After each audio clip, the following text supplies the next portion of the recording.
आमदारांनी एक स्टेटमेंट दिला की औरंगजेबनी जे प्रशासन चालवलं, जे राजा म्हणून काम केलं, ते खूप चांगलं काम केलं.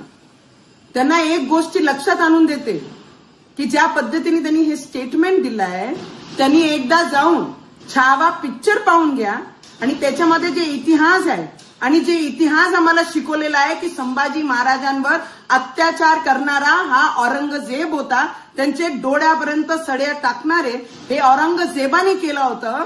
तर मी त्यांना एवढंच सांगन आणि आमचे महाराष्ट्र गव्हर्नमेंटला विनंती सुद्धा करत की औरंगाबादचं नाव ज्या पद्धतीने चेंज करून संभाजी नगर केलेलं आहे संभाजी महाराजांच्या नावाने, तर मी आज माझे गव्हर्नमेंटला अपील सुद्धा करन आणि विनंती सुद्धा करन, नाही ते असे जे औरंगजेबला महाराष्ट्रामध्ये राहतात आणि औरंगजेबला आपला बाप म्हणून मानतात, असे लोकांना उत्तर देण्याचं काम आता महाराष्ट्र गव्हर्नमेंटनी केली पाहिजे. हिंदुत्व विचारधारांची गव्हर्नमेंट म्हणजे आमची आज महाराष्ट्रामध्ये आहे, तर त्यांनी एकच काम केलं पाहिजे, ज्यांनी आमचे देव संभाजी महाराजांचे डोळ्यापर्यंत आणि एवढा अत्याचार केला, क्रूर पंथी दाखवली, तर असे औरंगजेबाची कबर त्या संभाजी नगर मधून उखडून फेकून द्यायची की जिथून यांना माहित पडला की जर कोई हिंदू हित की बात नहीं करेगा तो वो यहाँ पर कोई भी नहीं रहेगा.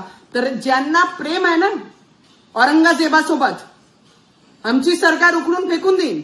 ज्यांना प्रेम आहे औरंगजेबावर, त्यांनी आपल्या घरावर जाऊन घराच्या आतमध्ये औरंगजेबची कबर सजून घ्या. जय महाराष्ट्र.